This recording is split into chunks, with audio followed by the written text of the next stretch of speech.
Chapter 9. Am I not free? Am I not an apostle? Haven't I seen Jesus Christ, our Lord? Aren't you my work in the Lord? If to others I am not an apostle, yet at least I am to you, for you are the seal of my apostleship in the Lord. My defense to those who examine me is this: have we no right to eat and to drink? Have we no right to take along a wife who is a believer, even as the rest of the apostles and the brothers of the Lord and Cephas? Or have only Barnabas and I no right to not work? What soldier ever serves at his own expense? Who plants a vineyard and doesn't eat of its fruit? Or who feeds a flock and doesn't drink from the flock's milk? Do I speak these things according to the ways of man? Or doesn't the law also say the same thing? For it is written in the law of Moses, you shall not muzzle an ox while it treads out the grain.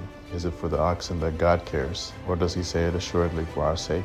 Yes, it was written for our sake, because he who plows ought to plow in hope, and he who threshes in hope should partake of his hope.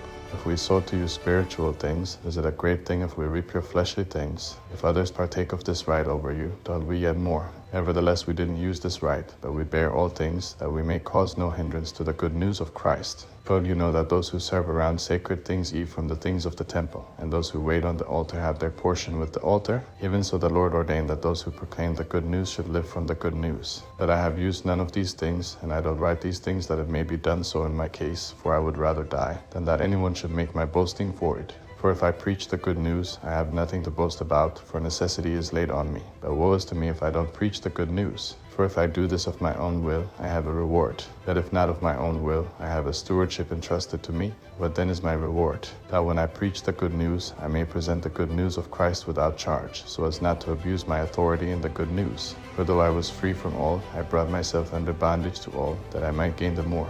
To the Jews I became as a Jew, that I might gain Jews. To those who are under the law, as under the law, that I might gain those who are under the law.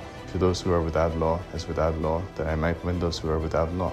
To the weak I became as weak, that I might gain the weak. I have become all things to all men, that I may by all means save some. Now I do this for the sake of the good news, that I may be a joint partaker of it. Don't you know that those who run in a race all run, but one receives the prize? Run like that, so that you may win. Every man who strives in the games exercises self-control in all things. Now they do it to receive a corruptible crown, but we an incorruptible. I therefore run like that, not aimlessly. I fight like that, not beating the air, that I beat my body and bring it into submission, lest by any means, after I have preached to others, I myself should be disqualified.